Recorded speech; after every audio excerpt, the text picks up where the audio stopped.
नमस्कार, हल्ला बोल टीवी देख रहे हैं आप। मैं हूं आपके साथ प्रियंका। देखिए, मोकामा में जो हत्याकांड कल रात में हुई है, उसके बाद इस कांड में अब पप्पू यादव की एंट्री हो गई है।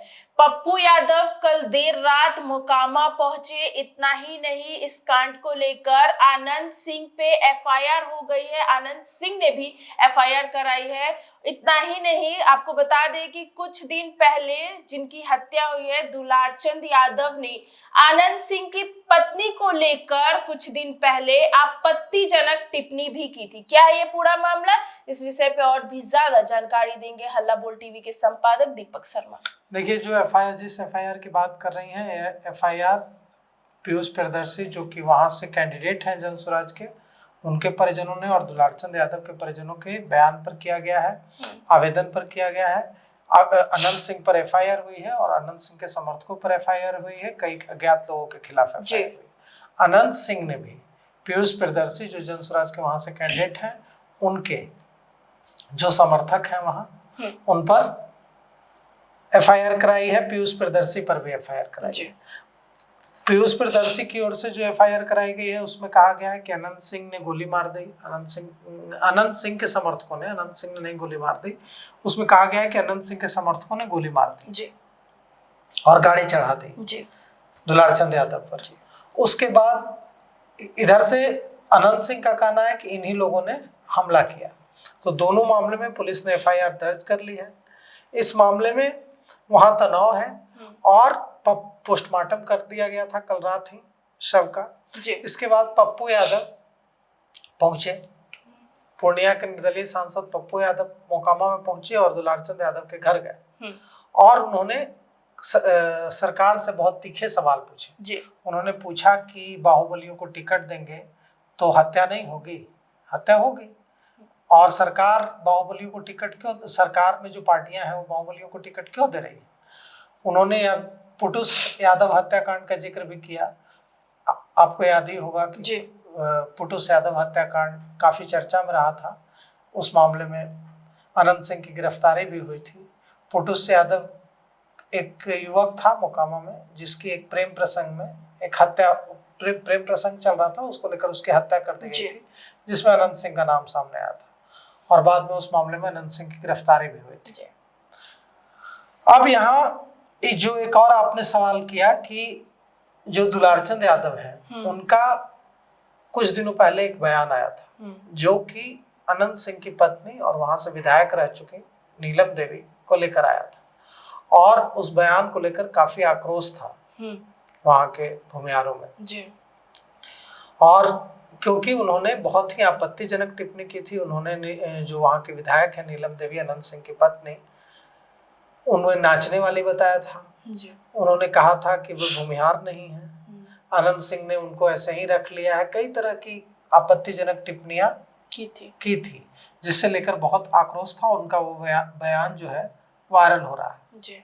तो यह जो झड़प है जो हुई है, इसको उससे भी जोड़कर देखा जा रहा है, उस बयान से भी जोड़कर देखा जा रहा है, दुलारचंद यादव के उस बयान से। दुलारचंद यादव की बात करें तो दुलारचंद यादव, देखिए, मोकामा से दुलारचंद यादव भी चुनाव लड़ चुका है। अच्छा। दुलारचंद यादव नोटोरियस कुख्यात क्रिमिनल रहे हैं अपने जमाने के और बाद में उनकी गिरफ्तारी हुई, वे जेल चले गए। 80 के दशक में तूती बोलती थी उनके, दुलारचंद यादव के बड़े बड़े घोड़े, सैकड़ों घोड़े रहते थे उनके पास और उनकी गिरफ्तारी हुई, वे जेल चले गए। फिर जेल से बाहर आए तो लोकदल से चुनाव लड़ा और अनंत सिंह के बड़े भाई दिलीप सिंह से चुनाव हार गए। अच्छा। इस चुनाव में वे आरजेडी में होते हुए सूरजभान की पत्नी, जो वहां से आरजेडी की उम्मीदवार है वीणा देवी, उनका समर्थन न करके जन स्वराज के कैंडिडेट पीयूष प्रियदर्शी का समर्थन कर रहे थे। पीयूष प्रियदर्शी धानुक जाति से आते हैं। अच्छा। और धानुक जाति मोकामा में अनंत सिंह की वोटर रही है, अनंत सिंह को वोट करती रही है। इस बार पीयूष प्रियदर्शी के चुनाव लड़ने से कहीं न कहीं ऐसा था कि अनंत सिंह के समर्थकों को यह लग रहा था कि कहीं जो धानुक जाति के लोग जो हमेशा से अनंत सिंह को वोट करते आए हैं, कहीं ऐसा ना हो कि इस बार उनका वोट बट जाए। इसको लेकर विवाद चल रहा था अनंत सिंह के समर्थकों और पीयूष प्रियदर्शी के समर्थकों के बीच। अब ये जो पूरा मामला है, इस पर पटना के डीएम का भी बयान आया है। पटना के डीएम ने कहा है कि दोनों तरफ से हमले हुए हैं और पटना के डीएम ने कहा है कि चुनाव प्रचार दोनों पक्ष करने निकले, इस दौरान जो है हमला हुआ। अभी ये देखिए जो एफआईआर हुई है उसमें जदयू के जो कैंडिडेट हैं अनंत सिंह, उनके अलावा 5 लोगों को नामजद बनाया गया है, नामजद अभियुक्त बनाया गया है। अनंत सिंह ने भी इस मामले में एफआईआर कराई है और उन्होंने पीयूष प्रियदर्शी सहित 5 लोगों को नामजद और अज्ञात लोगों को अभियुक्त बनाया गया है। इस मामले में पुलिस ने एक स्पेशल टीम का गठन किया है और एसआईटी जो बनाई गई है, इस मामले में एसआईटी गठित की गई है, स्पेशल इन्वेस्टिगेशन टीम, और जो एसआईटी है वो जांच कर रही है। दुलारचंद यादव की हत्या के बाद वहां भारी संख्या में पुलिस बल, पुलिस के सीनियर ऑफिसर्स की तैनाती की गई है। तनाव को कम करने के लिए जो एएसपी हैं वहां के बाढ़ एएसपी पूरे इलाके में घूम रहे हैं। यह दुलारचंद यादव के बारे में कहा जाता है कि दुलारचंद यादव पर 1-2 नहीं, हत्या, अपहरण के कई मुकदमे दर्ज हैं और दुलारचंद यादव कभी अपहरण करने के लिए कुख्यात रहे। अपराध की दुनिया में उनका सिक्का चलता था, बेताज बादशाह माने जाते थे। उनका जो भतीजा है मसूदन यादव की हत्या, चंद्रमौली यादव गोली लगने, ये जो एक बात कहा जाता है कि दुलारचंद यादव अपराध और अपराध की दुनिया के बेताज बादशाह थे अपने दौर के।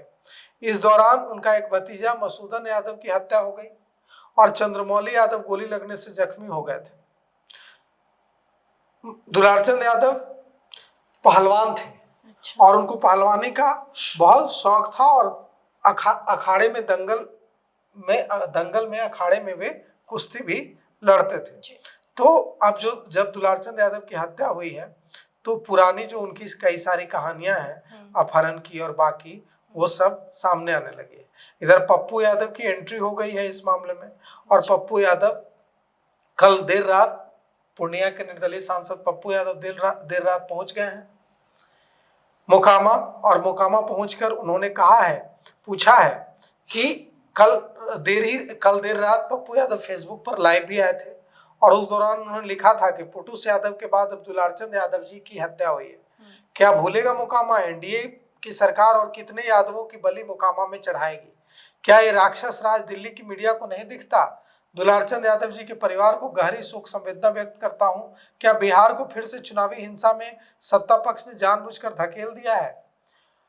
साथ ही साथ पप्पू यादव जब मोकामा पहुंचे तो वहां पत्रकारों से बातचीत में उन्होंने कहा कि बाहुबलियों को अगर टिकट दिया जाएगा तो क्या हत्या नहीं होगी? हत्या तो होगी ही, सारे माफिया को आपने टिकट दिया है, कहीं पप्पू पांडे को टिकट दिया है, कहीं धूमल सिंह को टिकट दिया है, तो ऐसे में हत्या तो होगी ही, गोली तो चलेगी। पप्पू यादव ने पुटूस हत्याकांड का जिक्र किया। पप्पू यादव ने कहा कि पहले भी मारा गया था, हम पुटूस हत्याकांड में गए थे, लेकिन फिर जिसने मारा उसी को आपने टिकट दे दिया। यादवों की तो बात ही विचित्र है, हमारे बच्चों को मारा और हमारे लोग ही वोट कर रहे हैं। आज दुलारचंद की हत्या हुई है, कल किसी महतो पर पत्थर चलाया जाएगा। इसी तरह सांसद पप्पू यादव ने कई सवाल उठाए, सरकार पर हमले किए। अब यह पूरा जो मामला है इस पर प्रशासन का भी पक्ष आया है। पटना के डीएम ने भी इस मुद्दे पर जो अपनी बात रखी है और उन्होंने कहा है कि यह जो हत्या हुई है, यह जब पक्ष निकला चुनाव प्रचार करने तो उस दौरान दोनों आमने सामने आ गए और इस दौरान गोलियां चली। इसका एक वीडियो भी सामने आया है, हालांकि हम इस वीडियो की पुष्टि नहीं करते हैं, लेकिन ये वीडियो सामने आया है। इस वीडियो में दिखाया जा रहा है कि कैसे दोनों तरफ से गोलियां चल रही हैं और दोनों तरफ से कई राउंड फायरिंग हुई है, 10 से भी ज्यादा राउंड फायरिंग की सूचना है। ये कहा जा रहा है कि हत्या के बाद मोकामा में काफी तनाव है। रात भर जो लाश है, जो बॉडी है, वो घर पर पड़ी रही। सुबह करीब 11 बजे, देखिए खबर आई थी कि कल रात में ही पोस्टमार्टम के लिए राजी हो गया था परिवार, लेकिन अभी हमारे संवाददाता ने अभी भी जो खबर भेजी है उसके मुताबिक रात में पोस्टमार्टम के लिए परिवार राजी नहीं हुआ। रात भर जो लाश है, शव जो है, वो घर पर ही पड़ा रहा, लाश पड़ी रही, शव पड़ा रहा और सुबह करीब 11 बजे परिवार पोस्टमार्टम के लिए राजी हुआ है। सूरजभान सिंह की पत्नी वीना सिंह भी ट्रैक्टर में सवार होकर पोस्टमार्टम के लिए निकली हैं। जब पोस्टमार्टम के लिए ले जाया जा रहा था शव को, तो सूरजभान सिंह की पत्नी वीना सिंह भी ट्रैक्टर में सवार होकर साथ में गई हैं। इस दौरान अनंत सिंह को फांसी दो के नारे लगे हैं। घटना का एक वीडियो सामने आया है जिसमें दावा किया जा रहा है कि मोकामा के घोसवरी में दो पार्टियों के बीच समर्थकों के बीच गोलीबारी हो रही है। इस दौरान जो कैंडिडेट हैं जनसुराज के पीयूष प्रियदर्शी, उनकी गाड़ी भी क्षतिग्रस्त हो गई है। यह पूरा मामला, यह जो घटना है यह बसावन चौक के पास हुई थी। दुलारचंद यादव के पोते के बयान पर भदौर थाने में अनंत सिंह, उनके भतीजे रणवीर और उनके भतीजे करवीर के अलावा छोटन सिंह और कंजय सिंह समेत दर्जनों अज्ञात पर की हत्या का केस दर्ज हुआ है। जैसा कि हमने बताया आपको, कुछ दिनों पहले दुलारचंद यादव का बयान सामने आया था जिसमें उन्होंने अनंत सिंह की पत्नी नीलम देवी को नाचने वाली बताया था। इसे लेकर काफी तनाव था। उन्होंने कहा था कि वो नीलम देवी नहीं, नीलम खातून है और वो जो है नाचने के लिए गई थी। अनंत सिंह ने उन्हें रख लिया। दोनों की कोई शादी नहीं हुई है। नीलम देवी भूमिहार नहीं है। इसको लेकर काफी गुस्सा था दुलारचंद यादव की जो है आपत्तिजनक टिप्पणी थी इसको लेकर। अब यह जो पूरा मामला है इसमें अनंत सिंह के विरोध में वीणा देवी खड़ी हो गई हैं जो वहां से आरजेडी की कैंडिडेट है, और उन्होंने वो जो पोस्टमार्टम के लिए जब ले जाया जा रहा है, अभी ले जाया जा रहा है शव को, तो उसमें वो भी साथ में शामिल है जी। अब यह जो है दुलारचंद यादव के बारे में हमने आपको बताया ही। अभी वहां देखिए अब इस मामले में पुलिस जांच कर क्या कार्रवाई करती है, लेकिन जब पोस्टमार्टम के लिए लाया जा रहा है दुलारचंद यादव का शव, तो अनंत सिंह फांसी दो के नारे लगाया जा रहा है। तो सुना आपने, इन सब को लेकर आपकी क्या राय हमें कमेंट बॉक्स में बताएं। फिलहाल इस पेशकश में इतना ही। आगे की खबर देखने के लिए बने रहे हल्ला बोल टीवी के साथ। धन्यवाद।